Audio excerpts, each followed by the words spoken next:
Hello friends, स्वागत है आप सभी लोगों का हमारे चैनल में। आज की वीडियो में हम लोग बात करेंगे इलाहाबाद हाई कोर्ट की। इसके कुछ इंपॉर्टेंट प्रश्न हैं जो परीक्षा में आपके काम आ सकते हैं, तो वो आप लोग एक बार देख लीजिएगा। देखिए, जैसे मान लीजिए आपसे पूछा जाए अशोक के कांधार से प्राप्त अभिलेख किस लिपि में है। अशोक के कांधार से प्राप्त अभिलेख किस लिपि में है, तो आपको पता होना चाहिए कि यूनानी और अरमाइक लिपि में है। आप लोग नोट कर लीजिएगा, यूनानी और अरमाइक लिपि में। अब ये यूनानी और अरमाइक लिपि में क्यों थे? क्योंकि कांधार का जो ज़्यादातर क्षेत्र था वो यूनानियों का था। इस वजह से जो है इसके अभिलेख जो है यूनानी और अरमाइक लिपि में है। फिर अगर आपसे पूछा जाए भारत का पहला संचार उपग्रह कौन सा है, तो भारत का पहला संचार उपग्रह कौन सा है? वो आपका है एप्पल।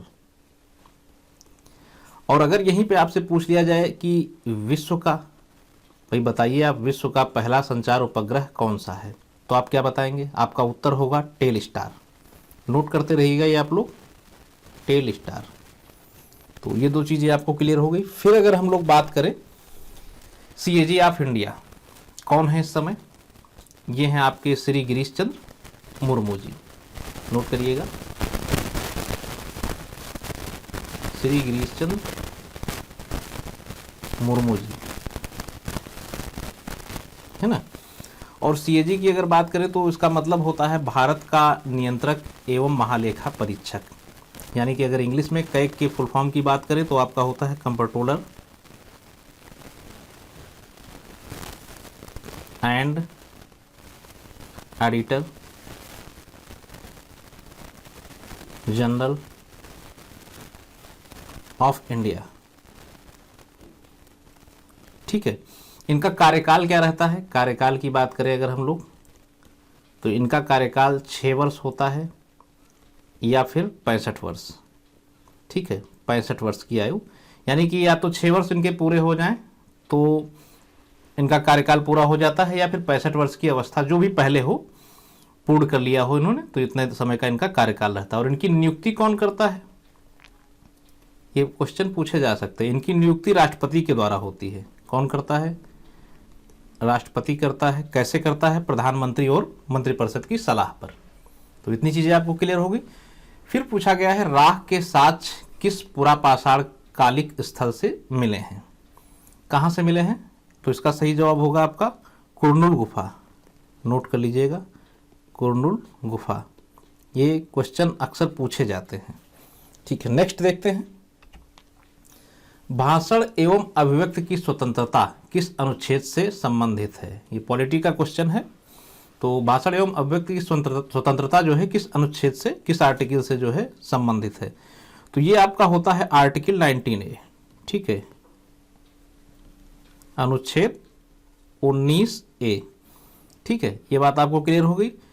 फिर है आपका डीआरडीओ का गठन कब हुआ? डीआरडीओ के बारे में आप लोग जानते होंगे। ये आपका क्या है? रक्षा अनुसंधान एवं विकास संगठन। इसका फुल फॉर्म अगर आपसे पूछा जाए तो आप बताएंगे defence research and development, note करते रहिएगा, ऑर्गेनाइजेशन।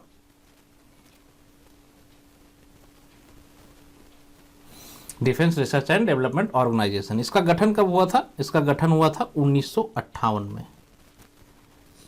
चीजें आप लोग नोट करते रहिएगा। नेक्स्ट हम लोग देखते हैं पीएम श्री योजना संबंधित है। पीएम श्री योजना जो है वो किससे संबंधित है?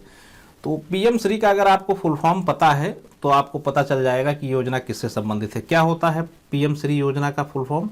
मैं बता देता हूं आपको। प्रधानमंत्री स्कूल्स फॉर राइजिंग इंडिया। ठीक है, प्रधानमंत्री स्कूल फॉर राइजिंग इंडिया। तो अब आप लोगों को पता चल गया कि पीएम श्री योजना किससे संबंधित है? स्कूलों की शिक्षा से, स्कूलों की शिक्षा से, एजुकेशन ऑफ स्कूल। फिर हम लोग बात करेंगे रविन्द्रनाथ टैगोर को किस पुस्तक के लिए नोबेल प्राइज मिला था, यानी कि रविन्द्रनाथ टैगोर को किस पुस्तक के लिए नोबेल पुरस्कार से सम्मानित किया गया था। तो इनकी एक फेमस पुस्तक है जिसका नाम है गीतांजलि। कौन सी पुस्तक है? गीतांजलि। इसके लिए इन्हें नोबेल प्राइज मिला था। कब मिला था? 1913 में, 1913 में। क्लियर हो गया? फिर देखते हैं, भूकंप की तीव्रता की माप किस पैमाने से होती है? इंपॉर्टेंट क्वेश्चन है, कृषि अधिकारी वाले परीक्षा में पूछा जा चुका है, मुझे याद आ रहा है। तो इसका जो आपका सही जवाब होता है वो आपका होता है रिक्टर पैमाना। क्या होता है? रिक्टर पैमाना। भूकंप की तीव्रता की माप किस पैमाने से होती है? रिक्टर पैमाने से होती है। होता क्या है, भूकंप की तीव्रता की अवधि का पता लगाने के लिए एक ग्राफ का प्रयोग किया जाता है, जिसे हम लोग क्या बोलते हैं? सिस्मोग्राफ। सिस्मोग्राफ, जिसे हम लोग बोलते हैं सिस्मोग्राफ। इसका प्रयोग किया जाता है। इस यंत्र के माध्यम से क्या होता है, धरती में कहीं भी कोई हलचल हो रही है तो उसका एक ग्राफ तैयार किया जाता है, जिसे हम लोग सिस्मोग्राम के नाम से जानते हैं। किस नाम से जानते हैं? सिस्मोग्राम। ठीक है, उस ग्राफ को हम लोग सिस्मोग्राम के नाम से जानते हैं। इसी के आधार पे जो है रिक्टर पैमाने का यूज किया जाता है, और इस रिक्टर पैमाने के जरिए पता चल जाता है कि भूकंप की तरंगों की तीव्रता क्या है, भूकंप का केंद्र क्या है, और इससे निकलने वाली ऊर्जा का पता लगाया जाता है। ठीक है, फिर हम लोग देखेंगे सौर चक्र का पुराना नाम था। सौर चक्र का पुराना नाम आप लोगों को पता होना चाहिए। इसका पुराना नाम था अशोक चक्र 3। क्या नाम था? अशोक चक्र 3। ठीक है, इसका नाम कब बदला गया था ये भी आप लोग याद रखिएगा। 1967 में इसका नाम चेंज कर दिया गया था, फिर रख दिया गया था इसे सौर चक्र। क्लियर हो गई इतनी बात? फिर बात करते हैं एफएओ का फुल फॉर्म क्या है। इलाहाबाद हाई कोर्ट में फुल फॉर्म अक्सर पूछे जाते हैं। तो एफएओ का फुल फॉर्म क्या होता है? Food and agriculture organisation. Note कर लीजिएगा आप लोग, फूड एंड एग्रीकल्चर ऑर्गेनाइजेशन। ठीक, फिर क्या है, भारत में यूरोपीय व्यापारिक शक्तियों या कंपनियों के आने का सही क्रम क्या है? ये भी आपका क्वेश्चन बन सकता है, पूछा ही जाता है। तो देखिए 4 कंपनियां आई थी, क्रमानुसार हम लोग जान लेते हैं। पहले नंबर पे कौन आया था? पहले नंबर पे आए थे पुर्तगाली। सेकंड नंबर पे कौन आए थे? सेकंड नंबर पे आए थे डच। और आपके थर्ड नंबर पे कौन आए थे? थर्ड नंबर पे आए थे अंग्रेज। और फोर्थ नंबर पे कौन आए थे? सभी लोगों को पता होगा, फ्रांसीसी। फ्रांसीसी। तो ये इनका क्रम था। ठीक है, नेक्स्ट हम लोग देखते हैं, पहली बार यूरोप से भारत तक पहुंचने के लिए समुद्री मार्ग का पता किसने लगाया था? Very important question. First time Europe से भारत तक आने के लिए समुद्री मार्ग का पता किसने लगाया था? पता लगाया था इसका वास्को डिगामा ने। ठीक है, वास्को डिगामा ने। कहाँ का रहने वाला था ये कहाँ से बिलोंग करता था? ये बिलोंग करता था पुर्तगाल से। ये एक पुर्तगाली था। ठीक है, फिर क्या है, भारतीय राष्ट्रीय कांग्रेस के प्रथम मुस्लिम अध्यक्ष कौन थे? भारतीय राष्ट्रीय कांग्रेस के प्रथम मुस्लिम अध्यक्ष कौन थे? बता देता हूं आपको, सैयद बदरुद्दीन तैयब जी थे। सैयद बदरुद्दीन तैयब जी थे। ये कौन थे? पेशे से क्या थे? वकील थे। और कौन थे? ये कांग्रेस के नेता थे। कांग्रेस के नेता। ठीक है, याद रखिएगा इतनी चीज। नेक्स्ट देखते हैं, किस क्रांतिकारी द्वारा द फिलॉसफी ऑफ द बम पुस्तक लिखी गई? किस क्रांतिकारी द्वारा द फिलॉसफी ऑफ द बम पुस्तक लिखी गई? इसका सही जवाब आपका है भगवती चरण बोहरा। ठीक है, नोट कर लीजिएगा, भगवती चरण बोहरा। इन्होंने जो है द फिलॉसफी ऑफ बम किताब पुस्तक लिखी थी। ठीक है, फिर क्या है, इरा का फुल फॉर्म क्या है? IRA। ठीक है, इसका फुल फॉर्म क्या है? इसका फुल फॉर्म है Indian Republic army. Republic army. ठीक है, इसकी स्थापना किसने की थी? इसकी स्थापना की थी सूर्यसेन जी ने। सूर्यसेन। सूर्यसेन जी से एक क्वेश्चन और बनता है कि इन्हें हम लोग किस नाम से जानते थे? इनका नाम क्या था, फेमस नाम? तो इन्हें हम लोग मास्टर दा के नाम से जानते थे। मास्टर दा, याद रखिएगा ये चीज। फिर क्वेश्चन है, हाथ से मैला उठाने के कार्य को भारत में कब से प्रतिबंधित किया गया? बहुत इंपॉर्टेंट क्वेश्चन है, हाथ से मैला उठाने का कार्य भारत में कब से प्रतिबंधित कर दिया गया? मैं आपको बता दूं 1993 इसका जवाब होगा 1993 में। क्या हुआ था? वर्ष 1993 में मैनुअल स्क्वेंजर्स का रोजगार और शुष्क शौचालय का निर्माण निषेध अधिनियम 1993 के द्वारा देश में हाथ से मैला ढोने की प्रथा को जो है प्रतिबंधित कर दिया गया था। इसमें क्या होता था? 1 साल का कारावास दे दिया जाता था या फिर जुर्माने का भी प्रावधान था। ठीक है, तो याद रखिएगा 1993 से हाथ से मैला उठाने के कार्य को भारत में प्रतिबंधित कर दिया गया था। फिर है, भारतीय राज्य की कौन सी मुख्यमंत्री अपनी विरोधी पार्टी के अध्यक्ष से विवाहित थीं? कौन सी ऐसी मुख्यमंत्री थी भारतीय राज्य की जो अपने विरोधी पार्टी के अध्यक्ष से विवाहित थीं? तो इसका जो सही जवाब है वो आपका है सुचेता कृपलानी जी। सुचेता कृपलानी।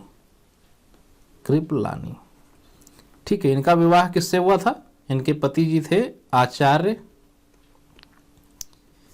जेबी कृपलानी, ये इनके पति थे और इनके विरोधी पार्टी के थे। सुचेता कृपलानी के बारे में आप लोग और क्या जानते हैं?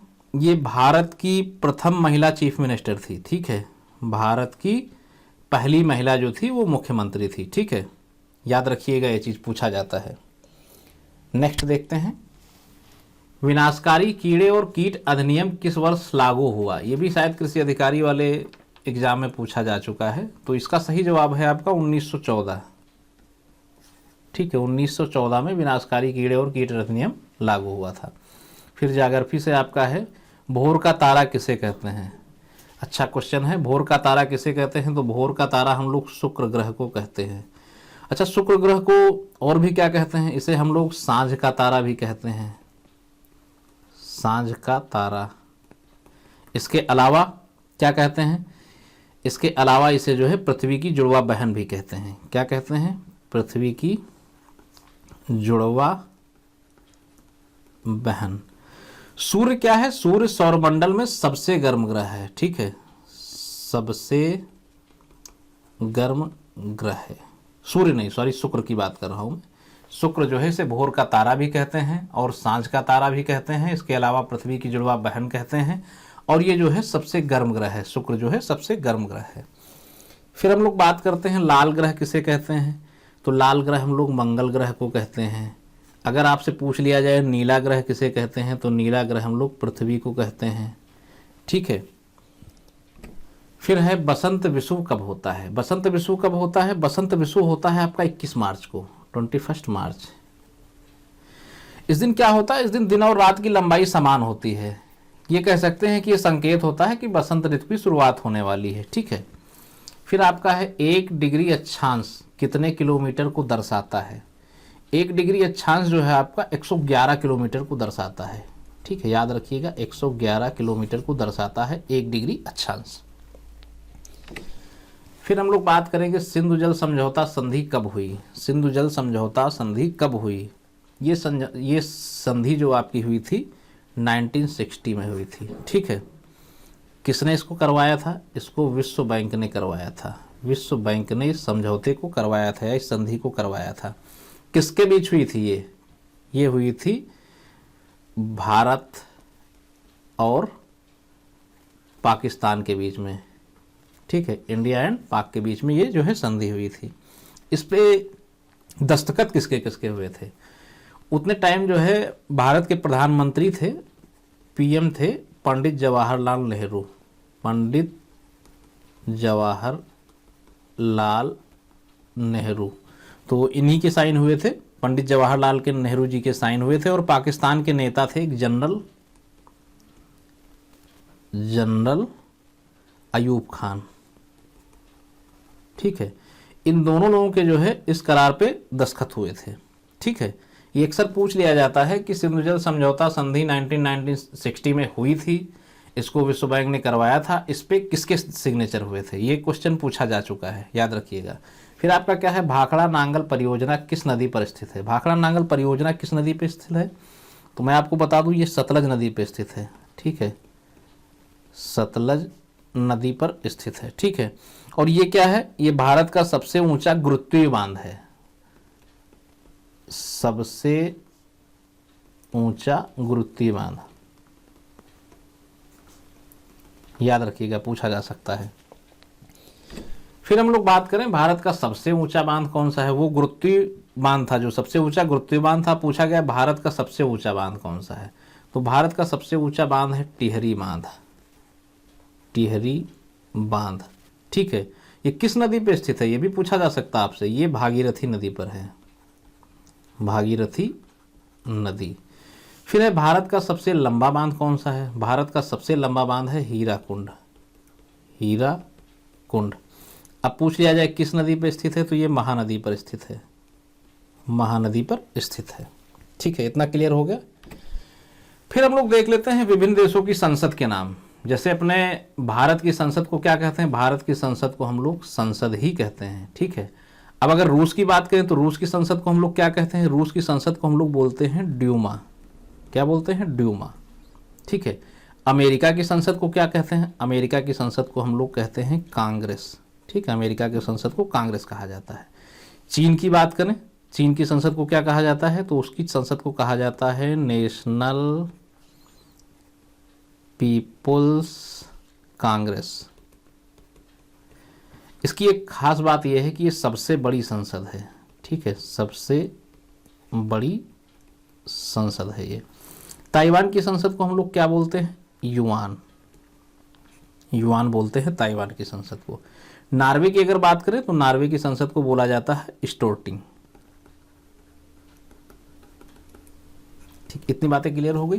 तो ये कुछ प्रश्न थे आप सभी लोगों के सामने जो परीक्षा की दृष्टि से इंपॉर्टेंट थे, वो मैंने आप लोगों के साथ शेयर किया। इसके अलावा अगर कुछ कमी रह गई हो तो आप लोग बताइएगा, और बाकी नेक्स्ट वीडियो में हम लोग कुछ और प्रश्नों का संग्रह देखेंगे, ठीक है। तो वीडियो अच्छा लगा हो तो लाइक कीजिएगा, अपने फ्रेंड्स के साथ शेयर कीजिएगा, और जो लोग नए हैं वो लोग चैनल को सब्सक्राइब करेंगे। Thank you.